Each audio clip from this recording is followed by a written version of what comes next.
नमस्कार बच्चों, आज हम पढ़ने जा रहे हैं क्लास 8 संस्कृत का चतुर्दश पाठ आर्यभट्ट। तो इस पाठ में हम आर्यभट्ट के बारे में पढ़ेंगे और आर्यभट्ट के इस पाठ का अनुवाद करेंगे और प्रश्नोत्तर भी हम पढ़ेंगे। तो चलिए पढ़ते हैं चतुर्दश पाठ आर्यभट्ट। आर्यभट्ट है कौन? भारतवर्ष की अमूल्य निधि है। भारतवर्ष की अमूल्य निधि है ज्ञान विज्ञान की सुदीर्घ परंपरा। इस परंपरा को संपोषित किया प्रबुद्ध मनुष्यों ने। इन्हीं मनुष्यों में अग्रण्य थे आर्यभट्ट। आर्यभट्ट जो थे वह जो यहाँ भारत की जो ज्ञान विज्ञान की जो परंपरा को प्रतिपादित किया है उन मनुष्यों में से आगे थे आर्यभट्ट। दशमलव पद्धति आदि के प्रारंभिक प्रयोक्ता आर्यभट्ट ने गणित को नई दिशा दी। इन्हें एवं इनके प्रवृत्ति सिद्धांतों को तत्कालीन रूढ़िवादियों का विरोध झेलना पड़ा। वस्तुतः गणित को विज्ञान बनाने वाले तथा गणितीय गणना पद्धति के द्वारा आकाशीय पिंडों की गति का प्रवर्तन करने वाले ये प्रथम आचार्य थे। आचार्य आर्यभट्ट के इसी वैदुष्य का उद्घाटन प्रस्तुत पाठ में है। तो चलिए पढ़ते हैं पाठ को। पूर्व दिशायाम उदेति सूर्य पश्चिम दिशायाम च अस्तम गच्छति इव दृश्यते इहि लोके। सूर्य जो है, सूर्य पूर्व दिशायाम उदेति, पूर्व दिशा में उदय होता है, और पश्चिम दिशायाम च अस्तम गच्छति, और पश्चिम दिशा में अस्त होता है। इति दृश्यते ही लोके, इस लोक में ऐसा दिखाई देता है। इस तरीके से इस संसार में देखा जा सकता है। परम न अनेन अबोध्यम अस्ति यत सूर्यो गतिशीला इति, परंतु यह नहीं मानना चाहिए, परंतु यह नहीं जानना चाहिए कि यह सूर्यो गतिशीला, सूर्य जो है वह गतिशील है, ऐसा नहीं मानना चाहिए। सूर्यो अचला, सूर्य जो है वह स्थिर है, अचल है, स्थिर है। पृथ्वी च चला, और पृथ्वी जो है वह गतिशील है। या स्वकीय अक्षय गुणति, या अपने अक्ष में स्वकीय अपने आप ही घूमता है। इति सांप्रतम सुस्थापित सिद्धांत, यह जो सुस्थापित सिद्धांत है। अब यह सुस्थापित सिद्धांत है कि सूर्य जो है वह स्थिर है और पृथ्वी जो है वह अपने अक्ष में घूम रहा है। यह एक सुस्थापित सिद्धांत है। सिद्धांतो अयम प्राथमिक एवं प्रवर्तिते स आसीत महान गणितज्ञ ज्योतिर्विद आचार्य आर्यभट्ट।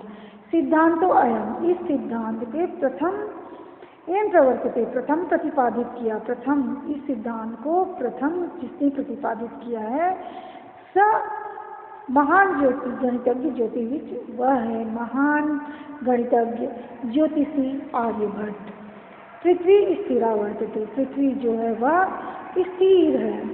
इति परंपरा प्रचलित रूढ़ि तेन प्रत्यादिष्ट, इस रूढ़ी वाली परंपरा को, इस रूढ़िवादी पृथ्वी जो है स्थिर है, इस परंपरा वाली प्रथा को उन्होंने नकार दिया, इस परंपरा को उन्होंने नकार दिया। पृथ्वी स्थिरा वर्तते इति परंपरा प्रचलिता रूढ़ि तेन प्रत्यादिष्टा, पृथ्वी जो है स्थिर है, इस रूढ़ी वाली परंपरा को उसने नकार दिया।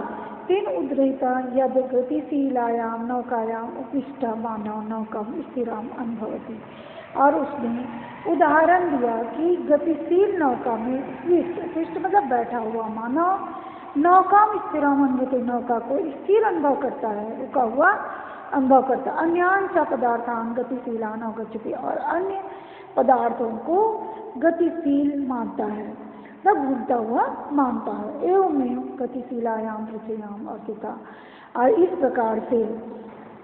इस प्रकार गतिशील पृथ्वी में स्थित मानव, पृथ्वी स्थिरानुभूति सूर्य आदि ग्रहांचा गतिशीलान व्यक्ति, सूर्य पृथ्वी, इस प्रकार गतिशील पृथ्वी में स्थित मानव पृथ्वी को स्थिर समझता है और सूर्य आदि ग्रहों को गतिशील जानता है। 476 ख्रीष्टाब्दे आर्यभट्ट जन्म लब्धानिति तनेव विरचिते आर्यभट्टियम इतिहासमें ग्रंथे उल्लिखितम। 776 सन में आर्यभट्ट ने जन्म लिया। तनेव विरचिते, उनके द्वारा रचित, आर्यभट्टियम इति ग्रंथे उल्लिखितम, आर्यभट्टी नामक जो ग्रंथ है, उनके द्वारा रचित जो ग्रंथ है उसमें इस चीज का उल्लेख किया गया है। ग्रंथो अयं तेन त्रयोविंशति तमे वयसी विरचिता। ग्रंथ में उल्लिखित ग्रंथो अयं तेन, उसने जो ग्रंथ लिखा है वह 23वें वर्ष में रचा है। उसने जो ग्रंथ लिखा है वह 23वें साल में, जब वह आर्यभट्ट 23 वर्ष का था तब उसने यह ग्रंथ को, आर्यभट्टियम नामक ग्रंथ को लिखा है। ऐतिहासिक स्रोतादि ज्ञायते यत् पाटलिपुत्रम निक्सा आर्यभट्टस्य वेदशाला आसीत्। ऐतिहासिक स्रोत से जानकारी होता है, ज्ञात होता है कि पाटलिपुत्र के निकट आर्यभट्ट की वेदशाला थी। अनेन इदम अनुमीयते यत् कर्मभूमि पाटलिपुत्र में आसीत्। इस प्रकार से अनुमान लगाया जा सकता है कि पाटलिपुत्र जो है वह उनकी कर्मभूमि थी। आर्यभट्ट योगदानम गणित ज्योतिष संबंधम वर्तते। आर्यभट्ट का योगदान जो है वह गणित ज्योतिष से संबंधित था। यत्र संख्या नाम आकलन महत्वम आदिधाति, और उसकी संख्याओं का आकलन महत्व रखता है। आर्यभट्ट फलित ज्योतिष शास्त्र न विश्वस्मिति। इस आर्यभट्ट के जो फलित ज्योतिष शास्त्र में विश्वास नहीं था। गणितीय पद्धत्या कृतम आकलम आदित्यम एव तेन प्रतिपादितम यद ग्रहणे राहु केतु नामको दानो न कारणम नास्ति कारणम। आर्यभट्ट गणित पद्धति से या आकलन से, गणितीय पद्धति से किए गए आकलन के आधार पर उन्होंने यह प्रतिपादित किया कि ग्रहण काल में राहु केतु नाम के दानव जो है वह ग्रहण काल का कारण नहीं है। ग्रहण का कारण जो है वह राहु केतु नाम का दानव नहीं है। तत्र तो सूर्य चंद्र पृथ्वी उसका कारण, तो यत्र तत्र यह तो सूर्य चंद्रमा और पृथ्वी इति त्रीणि एव कारण, यह 3 कारण हैं। सूर्य परितः भ्रमत्या पृथ्व्या चंद्रस्य परिक्रमा पथेन संयोगात ग्रहणम भवति। सूर्य परितः, सूर्य के चारों ओर, भ्रमत्या पृथ्वी के भ्रमण करने से और चंद्रमा की परिक्रमा करने से संयोग से ग्रहण होता है। यदा पृथ्व्या छायापातेन चंद्रस्य प्रकाश अवरुद्धते तदा चंद्रग्रहण भवति। यदा जब पृथ्वी के छाया से चंद्रमा का प्रकाश रुक जाता है, अवरुद्धते मतलब रुक जाता है, तब चंद्र ग्रहण होता है। तथैव पृथ्वी सूर्ययोः मध्ये समागतस्य चंद्रस्य छायापातेन सूर्यग्रहणम दृश्यते। तभी फिर वैसे ही पृथ्वी और सूर्य के बीच आए हुए चंद्रमा की छाया पड़ने से सूर्यग्रहण दिखाई देता है। समाजे नूतनानां विचाराणां स्वीकरणे प्रायः सामान्यजना कठिनी अनुभवन्ति। समाज में नए विचारों को अपनाने में नूतनानां विचाराणां स्वीकरणे, समाज में नए विचारों को अपनाने में, स्वीकार करने में प्रायः सामान्य जना कठिनी अनुभवती। सामान्य लोगों को कठिनाई का अनुभव करते हैं। सामान्य लोग जो होते हैं वह नए विचार को अपनाने में कठिनाई का अनुभव करते हैं। भारतीय ज्योतिष शास्त्रे तथैव आर्यभट्टस्यापि विरोधा अभवत्। भारतीय ज्योतिष शास्त्र में उसी प्रकार आर्यभट्ट का विरोध हुआ। तस्य सिद्धांता उपेक्षिता, और उसके सिद्धांतों को उपेक्षित किया गया, विरोध किया गया, उपेक्षित किया गया, उनके सिद्धांतों की उपेक्षा की गई। स पंडित तम मन्यानाम उपहास पात्रम जाता। वह पंडितों विद्वानों के मानने वाले, वे स्वयं को विद्वान मानने वाले लोगों में उपहास के पात्र बने। पुनरपि तस् दृष्टि कालातिगामी दृष्टा, और पुनः फिर भी उनकी दृष्टि काल को लांघने वाली थी। आधुनिक वैज्ञानिक तस्मिन् तस्य च सिद्धांते समादर प्रकटिता। आधुनिक वैज्ञानिकों के द्वारा उनमें व उनके सिद्धांतों में आदर प्रकट किया गया। अस्मादेव कारणात् अस्माकं प्रथमो ग्रहस्य नाम आर्यभट्ट इति कृतम्। अस्मादेव इसी कारण से अस्माकं प्रथमो ग्रह, हमारे प्रथम ग्रह का नाम आर्यभट्ट किया गया। वस्तुतः भारतीय गणित परंपरा अथ च विज्ञान परंपरा असो एक शिखर पुरुषा आसित। वस्तुतः वास्तव में ये भारतीय गणित परंपरा तथा विज्ञान परंपरा के शिखर पुरुष थे। यहाँ पर शब्दार्थ दिया हुआ है। इसके बाद चलिए हम प्रश्न उत्तर पढ़ते हैं। एक पदन उत्तरत है। सूर्य कश्याम दिशायाम उदयति। सूर्य किस दिशा में उदय होता है? पूर्व दिशायाम, तो कश्याम की जगह आएगा, वन वर्ड आंसर है, तो पूर्व दिशायाम आ जाएगा। आर्यभट्ट से वेधशाला कुत्र से। आर्यभट्ट की वेधशाला कहाँ है, कहाँ थी? तो पाटलिपुत्र में है, तो पाटलिपुत्र हो जाएगा। महान गणितज्ञ ज्योतिषविद का आसित। महान गणितज्ञ और ज्योतिषी कौन था, कौन है? आर्यभट्ट जो है वह महान गणितज्ञ और ज्योतिषी, तो आर्यभट्ट हो जाएगा। आर्यभट्ट का ग्रंथ रचिता। आर्यभट्ट ने कौन से ग्रंथ की रचना की? आर्यभट्टियम, तो यहाँ आंसर आ जाएगा आर्यभट्टियम। अस्माकं प्रथमो ग्रहस्य नाम किमस्ति। हमारे प्रथम ग्रह का नाम क्या है? आर्यभट्टम। हमारे प्रथम ग्रह का नाम है आर्यभट्टम।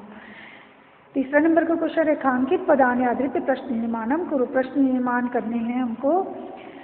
सूर्य पश्चिमाया दिशायाम अस्तम गच्छति। सूर्य जो है पश्चिम दिशा में डूबता है, तो कश्याम के पश्चिम दिशायाम मतलब ये हो जाएगा कश्याम। पृथ्वी स्थिरे वर्तते इति परंपरा प्रचलिता रूढ़ी। तो परंपरा दिया है, तो यहाँ पर आ जाएगा कया, फिर क्वेश्चन मार्क लगा देंगे। आर्यभट्टीय योगदानम गणित ज्योतिष संबंध वर्तते। गणित ज्योतिष दिया है, तो यहाँ पर हो जाएगा का। समाजे नूतन विचारणा नाम की करें करने प्राय सामान्य जना कठिनम अनुभवती। सामान्य जना दिया है, तो के हो जाएगा। सूर्य पृथ्वी सूर्यो चंद्र चंद्र से छाया पाते हैं सूर्य ग्रहणम भवती। सूर्य पृथ्वी सूर्ययो दिया है, तो यहाँ पर हो जाएगा कयो। फिर है मंजूषाता पदानी चित रिक्त स्थानानी पूरी। अगर इस स्थान को पूरा करना है मंजूषा को देखकर, तो यहाँ सूर्य पूर्व दिशायाम उदयति पश्चिम दिशायाम च अस्तम गच्छति। सूर्य पूर्व दिशा में उदय होता है, पश्चिम दिशा में अस्त होता है। सूर्य अचला पृथ्वी च चला आ जाएगा। पृथ्वी स्वकीय अक्षय गुणति। पृथ्वी अपने अक्ष में घूमती है। यदा पृथ्वी छाया पतेन चंद्र प्रकाश अवरुद्धते तदा चंद्र ग्रहण होती। जब पृथ्वी के छाया से चंद्रमा का प्रकाश रुक जाता है, तब चंद्र ग्रहण होता है। नौकायाम उपस्था माना नौका स्थिरम अनुभवती। नौका में बैठा हुआ मानव नौका को स्थिर अनुभव करता है। संधि विच्छेद है। ग्रंथोयम ग्रंथ प्लस अयम। सूर्याचल सूर्य प्लस अचला तथेव तथा प्लस एव। कालातिगामिनी काल प्लस अतिगामिनी। प्रथमो ग्रह से प्रथम प्लस ग्रह से। फिर 6 नंबर का क्वेश्चन, अधोलिखित पदानाम विपरीत अर्थकम पदानी लिखत। उदय का विपरीत अर्थ होगा अस्त, अचला का चला, अंधकारा का प्रकाश, स्थिर का स्थिरा, समाद्रा का निराद्रा, आकाशस्य का पातालस्य।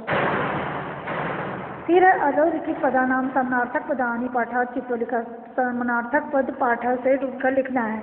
संसारे मतलब लोके होता है। इदानी मतलब सांप्रतम, इदानी मतलब अब, सांप्रतम मतलब भी अब होता है। वसुंधरा पृथ्वी, समीपम निक्षा पास, समीपम मतलब पास, निक्षा ही मीन्स भी पास, गगनम गणनम आकाशम, राक्षसो दानो। उसके बाद है अधोलिखित पदानी अवृत्त वाक्यानि रचियत। वाक्य की रचना करनी है। सांप्रतम सांप्रतम पठनीय हो जाएगा। निक्षा ग्रामम निक्षा नदी बहती, ग्राम के निकट नदी बहती है। परिता प्रिज्म पब्लिक स्कूल, परिता वृक्षा संति। प्रिज्म पब्लिक स्कूल की चारों ओर वृक्ष हैं। उपविष्टा अहम उद्याने उपविष्टा अस्मि। हमारे मैं उद्यान में बैठा हूँ। कर्मभूमि मम कर्मभूमि रायपुर अस्ति। मेरी कर्मभूमि रायपुर है। आर्य वैज्ञानिका आर्यभट्ट वैज्ञानिका आसित। आर्यभट्ट जो है वह वैज्ञानिक था। तो इस प्रकार से हमने इस पाठ को पढ़ लिए हैं। तो ये पाठ जरूर आपको यह पाठ समझ में आ गया होगा। अगर आपको समझ में आया है तो आप इसको सब्सक्राइब कीजिए, लाइक कीजिए और शेयर कीजिए। धन्यवाद बच्चों।